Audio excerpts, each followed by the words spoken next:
Pai querido, Deus Todo-Poderoso, o Senhor aí dos céus, envia para cá também, Pai querido, anjos com espada desembainhada de fogo, para guardar a vida desse que vos fala, para guardar, meu Pai querido, a vida daqueles que vão dar ouvido à Tua Santa Palavra, porque nós sabemos, meu Pai querido, que em cada momento que a Tua Palavra é anunciada no mundo, coração de homens e mulheres, o corpo do homem começa a ficar atribulado, meu Pai, porque há uma luta entre a carne e o espírito, porém nós sabemos que aquele que vence é aquele que mais nós alimentarmos. Então venha nos alimentar com a Tua Santa Palavra, em nome de Jesus, amém, e graças a Deus.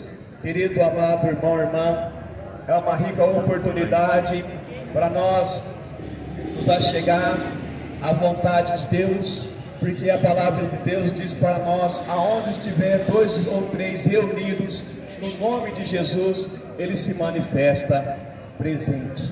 Então, creia que nesse momento, eu e você estamos tendo a oportunidade de ter a presença de Deus no nosso meio. Então, creia que a palavra de Deus, ela não volta vazia, porém ela faz aquilo que agrada ao Pai. E o que agrada ao Pai? Nos resgatar dessa situação lamentável que a humanidade passa, e pela fé, pela graça de Deus, a salvação.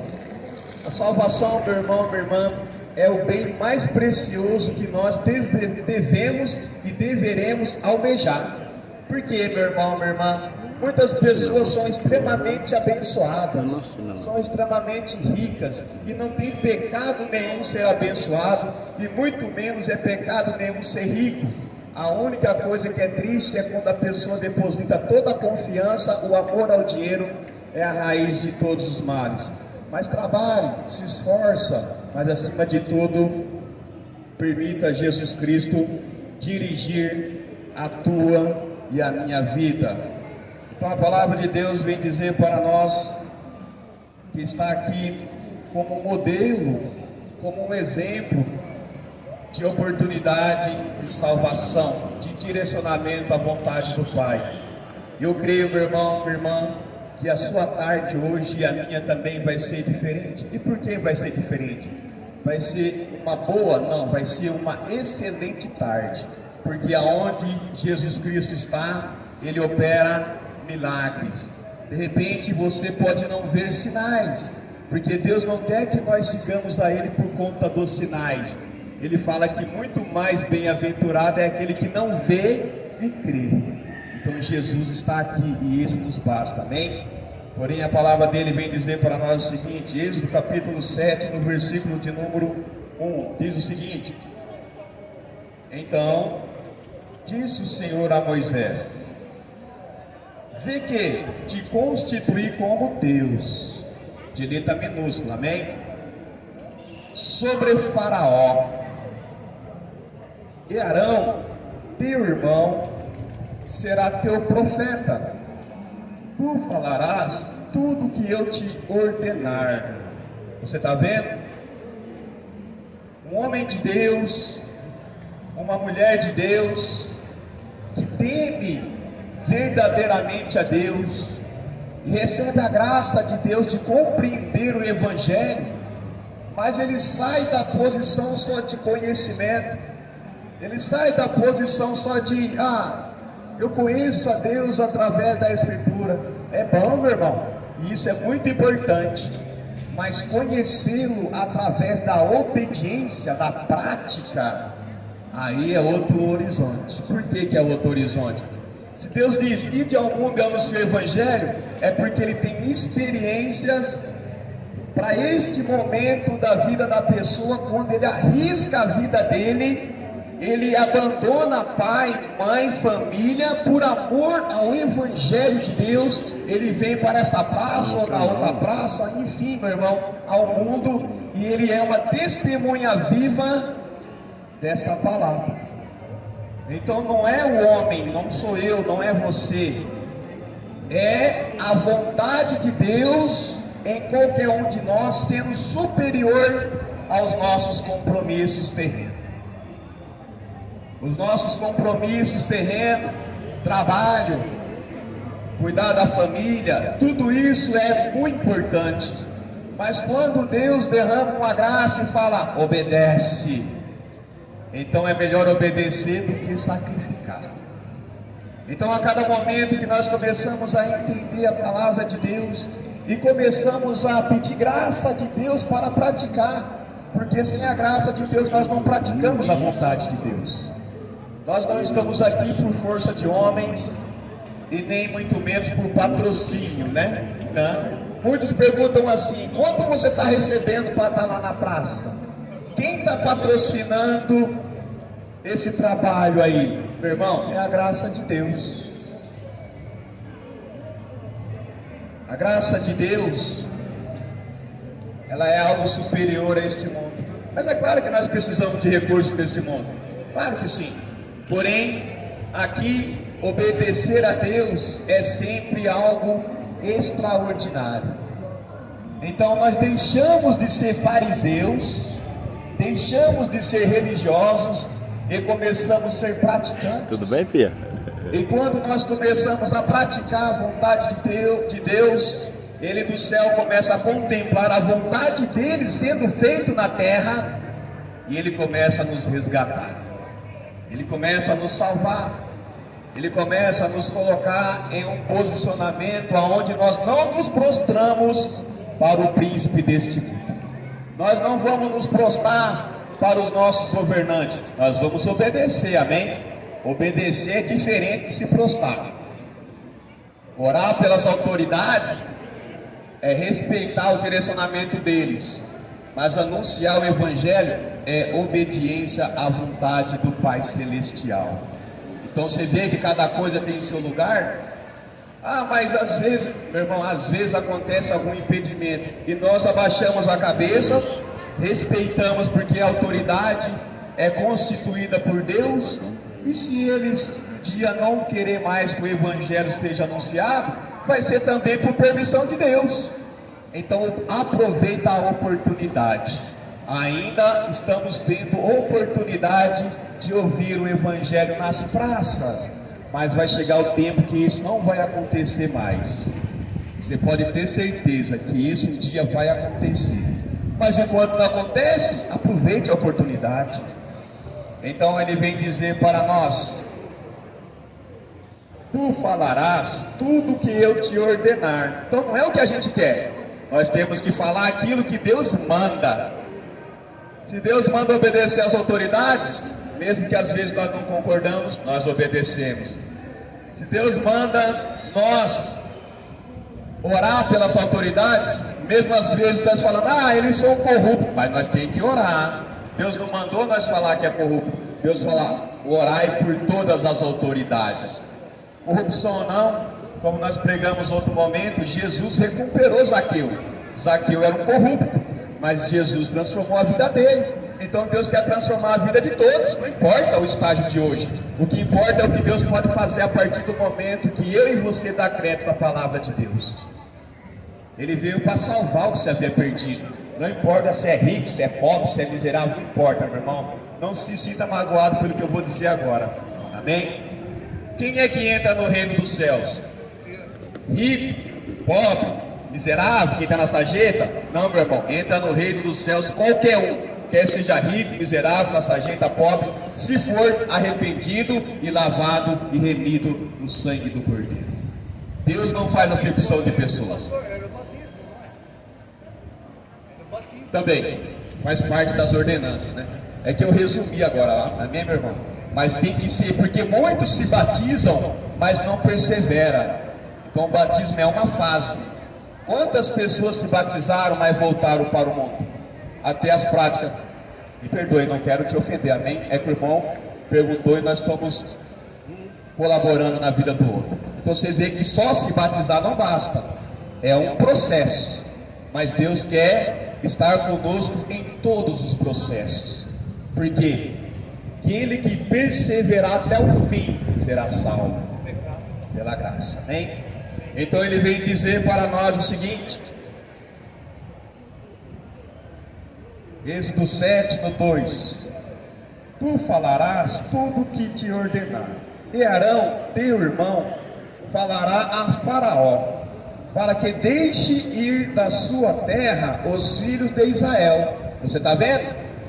Então, Moisés, ele falou para Deus, quando Deus o chamou, que ele é pesado de línguas, ele não sabia falar. Então Deus providenciou um ajudador. Olha aí, nosso pastor ajudando, para nós poder, pela graça de Deus, divulgar. Então, quando nós temos pessoas que têm o mesmo pensamento, debaixo da autoridade de Deus, nós começamos a fazer um trabalho que vai agradando a Deus. Ah, mas eu não sirvo para isso, eu estou na igreja, eu estou esquecido. Não, você serve sim, e é muito valoroso para Deus. Precisa do líder ter discernimento do que Deus quer te usar. Todos os vasos na casa de Deus são utilitários para Deus. Cabe a cada um ter estratégia de Deus para que Deus comece a se manifestar através da vida da congregação. Então ele diz para falar para Faraó que deixasse ir da terra os filhos de Israel. Amém? No 3: eu, porém, endurecerei o coração de Faraó e multiplicarei na terra do Egito os meus sinais e as minhas palavras. Faraó não vos ouvirá, e eu porei a mão sobre o Egito, e farei sair as minhas hostes, ou o meu exército, o meu povo, os meus filhos de Israel, da terra do Egito, com grandes manifestações de julgamento. Você vê que Deus, ele quer sempre resgatar o seu exército, resgatar o seu povo, resgatar os seus filhos que estão no Egito. Quer dizer que estão onde? Em prisões. No mundo está cheio de pessoas de Deus, mas eles estão aprisionados pelo príncipe deste mundo. O príncipe deste mundo tem aprisionado as almas. E de que maneira que ele aprisiona? De várias maneiras, meu irmão. Nós vamos ver a seguir, de várias maneiras, porque a minha e a tua alma é muito valorosa. É a preço de sangue que nós fomos comprados pela segunda vez. Primeira vez já pertencemos a Deus por criação, mas Jesus Cristo drenou todo o sangue para nos resgatar. Então, nós vamos entendendo que se a palavra de Deus não for anunciada no mundo, não tem como essas almas ser resgatadas. Porque o único poder de resgate para o homem, para a mulher, para a alma, para a família, para uma sociedade, é o Evangelho ressurreto. É a manifestação da graça de Deus. E é por isso que Jesus é enfático, dizer: vós sereis meus discípulos, se fazer o que eu mando. Então, ser discípulo de Jesus não é da maneira religiosa que nós vemos por aí, não, meu irmão. Ser discípulo de Jesus, ser chamado de cristão, você está dizendo que você é parecido com Cristo, jamais igual. Mas o que Cristo fez? O que eu e você estamos fazendo? Se nós não renunciarmos a nossa parte de compromisso no mundo, assim como Jesus Cristo veio anunciando o Evangelho do Pai, mesmo que para ele custou morte, até a morte de cruz, porém para isso ele veio para morrer na cruz por nós. Mas ser parecido com Cristo é não ficar no comodismo, é não aceitar que os nossos irmãos que estão presos no mundo permanecem presos. Não, é o Evangelho que resgata, é o Evangelho que tem poder. O homem e a mulher são servos, assim como Moisés e Arão, sendo servo do Senhor, ele foi anunciar o Evangelho. Ele foi obedecer a Deus, e quando ele começou a obedecer a Deus, almas começaram a ser resgatadas do poder das trevas. Porém, meu irmão, até hoje existe uma batalha tremenda, onde as almas estão constantemente debaixo de uma autoridade espiritual das trevas que tem aprisionado. Mas quando nós anunciamos o nome Jesus no mundo, nome esse que tem poder no céu, na terra e debaixo da terra, e os demônios tremem. Às vezes o homem e a mulher, que é a menina dos olhos de Deus, não tremem diante da palavra de Deus. Você vê como que é? Eles tremem para o príncipe deste mundo. De repente, com todo respeito, uma pessoa está sendo um instrumento das trevas. Ele vai e rouba o celular da pessoa, que é um bem hoje muito desejado, e a pessoa treme de medo. Mas quando ouve o evangelho e fala, entregue-se a Jesus, ela não está nem aí no trem. Mas de repente, ela não vai ter mais nem um segundo de vida. E o que ela deu crédito no último momento? Assim vai ser a eternidade dela. Por isso, meu irmão, minha irmã, não endureça o coração. Aqui na história era o próprio Deus endurecendo o coração de Faraó. Mas vamos ler mais um pouco? Êxodo 7, no 6. Diz o seguinte: assim fez Moisés e Arão, como o Senhor lhe ordenara. Você está vendo? Eles não fizeram do jeito dele, fizeram do jeito que Deus ordenou. Assim fizeram. Era Moisés de 80 anos e Arão de 83, quando falaram a Faraó. Você está vendo? Eles foram anunciar a vontade de Deus a Faraó. Quando nós estamos aqui, o príncipe deste mundo, ele está aqui também. Ele fala no teu ouvido, no meu ouvido. Assim como ele falou no ouvido de Eva, até os dias de hoje ele fala no ouvido do ser humano. Por quê?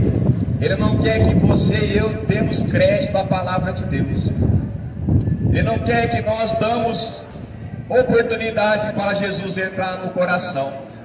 E ele vai falando ao coração do homem, para o homem e a mulher não dá crédito, e aí eles vão endurecendo o coração. Eles vão endurecendo o coração e não dá crédito à palavra de Deus. Então essa é uma das formas que o inimigo tem de falar. Mas você vê que também ele propôs para Eva que Eva seria igual a Deus, não é? Gênesis: vocês serão como os deuses. Aqui Deus fala para Faraó. O que ele diz para ele? No 7: e disse o Senhor a Moisés: vê que te constituí como Deus. Então no mundo nós temos dois tipos de pessoas. Pessoas que são constituídas pelo príncipe deste mundo, e são pessoas que têm até autoridade, mas eles servem ao príncipe deste mundo. Eles são inimigo das almas de Deus. Eles fazem muitas coisas para que os homens e as mulheres não ouvem a voz de Deus. E eles conseguem, viu? Conseguem, e está tendo muito êxito. E por que está tendo muito êxito? Olha como é que está a humanidade. Olha como é que estão os jovens. Olha como é que estão os lares. Estão se endurecendo à vontade de Deus. Mas também Deus disse que Moisés seria constituído como Deus. Você está vendo? Mas como é que ele seria constituído como Deus? Através da obediência à vontade de Deus. Mas como é que Eva foi constituída, entre aspas, como deusa? Através da desobediência a Deus, ela conheceu o mal. E o mal está até hoje, olha, fazendo essa bagunça. Mas aqueles que ouvem a voz de Deus e obedecem à voz de Deus, eles também são constituídos de autoridade que é dada por Deus. Por isso que nós começamos anunciando o nome de Jesus. Pedimos para Jesus se manifestar, pedimos para Deus nos abençoar, pedimos que a autoridade do céu desça e comece a trabalhar ao nosso favor. É ser dependente da vontade celestial de Deus. Mas muitos estão sendo dependentes da vontade do reino das trevas. Porém, meu irmão, a luz está raiando. A luz do Evangelho é a oportunidade de sair das trevas e vir para a maravilhosa luz do Evangelho, mediante ao anúncio e a prática. Então ele diz, vamos voltar aqui, vamos ler agora Êxodo 7, 8. Falou o Senhor a Moisés e a Arão: quando o Faraó vos disser, fazei milagres que vos acreditem, olha para você ver, O que tem desviado muitas pessoas de Deus? Sinais e prodígios. Olha para você ver, meu irmão. Falou o Senhor a Moisés e a Arão: quando Faraó vos disser, esse é o desejo de Faraó. Quando Faraó vos disser, fazei milagres que vos acreditem, olha lá, fazei milagre para eu acreditar em vocês. Dirás a Arão: toma o teu bordão e lança-o diante de Faraó, e o bordão se tornará em serpente. Olha aí, Deus vai fazer milagre. Porque assim, meu irmão, tem pessoas que só vai acreditar em Deus se ele vê sinais. E Deus trabalha com esse tipo de pessoa também, porque Deus quer salvar. Tem pessoas que só vão entregar a vida a Jesus depois que passar pelo vale da sombra da morte, levar uns 50 tiros e ter um encontro com Deus lá, quase indo para o inferno, e falar assim: verdadeiramente Jesus existe. Porque ele precisou ver, passar uma situação lamentável. Mas vai ter aqueles também, meu irmão, que vai ouvir a voz de Deus e vai se entregar a Deus. Eu não sei qual é a maneira que Deus vai resgatar você, a minha família, a nossa parentela ou a sociedade. Se for preciso Deus fazer sinais, Ele faz. Mas será que esse é o desejo de Deus? Ele diz que basta a gente crer, sem ver sinais. Porque eu creio que Jesus está aqui. Se ele vai de repente abrir uma porta de emprego para você ou não, se ele vai de repente resolver a situação que você se encontra ou não, meu irmão, não interessa. Mais importante é ir para o céu, porque a palavra de Deus, ela é eterna. De repente hoje Deus abre uma porta de emprego para você, ou resolve o seu problema que está sendo um obstáculo, e você se desvia de Deus. Agora estou trabalhando demais, não dá tempo de adorar a Deus. Agora eu casei, preciso dar-se ao casamento e deixa de congregar. Agora eu comprei junta de bois e não dá para congregar. Você está entendendo?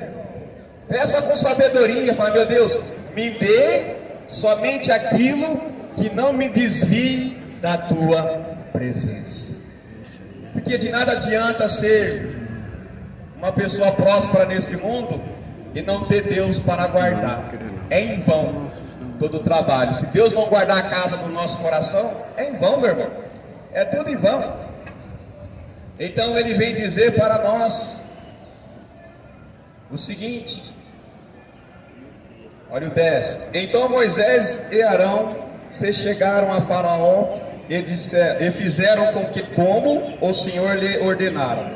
Lançou Arão o seu bordão diante de Faraó e diante dos seus oficiais, e ele tornou em serpente. Então ali Deus manifestou o poder dele através da vara, através do bordão de Faraó, através do bordão de Moisés. Ali Deus manifestou o poder dele através da obediência de Moisés e de Arão, e do instrumento que Deus estava usando naquele momento para mostrar o poder dele sobre aquela vara. Mas isso foi consequência de um homem obediente à vontade de Deus. Então esta vontade de Moisés e Arão em obedecer a Deus contribuiu para que Deus operasse ali um sinal diante do desejo de Faraó. E ali teve o sinal acontecendo. Porém, escute isso: você acha que Faraó se contentou em ver o sinal da vara transformada em serpente? Não se contentou não. Olha o que ele diz. Faraó, porém, mandou, olha lá, Faraó mandou vir os sábios e os encantadores, e eles, os sábios do Egito. Você está vendo? Você está pensando que tem gente boba nesse mundão aqui? Tem gente muito sábio, tem gente de poder, tem gente que consegue, meu irmão, atingir um nível espiritual sem temer a Deus. Claro que consegue. Olha aí, Adão e Eva desobedecendo, eles não tiveram conhecimento do mundo espiritual, porém do mal. mas era uma obra do mal, espiritual, que ainda eles não conheciam. Então Adão e Eva ali, eles provaram de algo que Deus não queria que eles provassem. Você está entendendo? Tem coisa que Deus não quer que a gente se envolva. Os deuses deste mundo, que tem muitos sábios neste mundo, que eles se consagram às forças das trevas, eles não estão brincando não, viu? Você acha, eles não têm... Meu irmão, não brinque com essas coisas espirituais.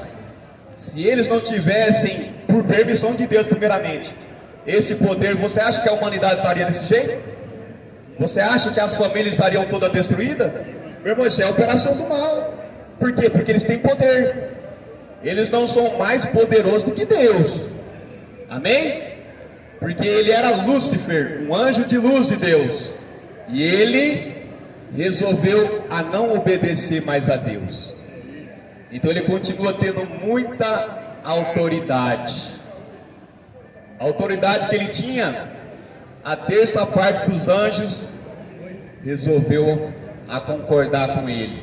Por que que você acha que está desse jeito o mundo inteiro? Meu irmão, aqui em cima, na região dos ares, tem uma batalha ferrenha.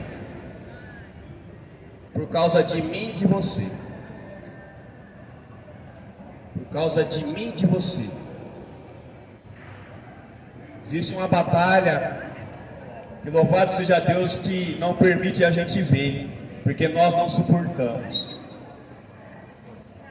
Porém, olha o que esses sábios fizeram, meu irmão. Não brinque com as forças do mal. Faraó, porém, mandou vir os sábios e encantadores. E eles, os sábios do Egito, fizeram também o mesmo com as suas ciências ocultas. Os homens que tinham um conhecimento diferenciado ao nível da população normal. Homens educados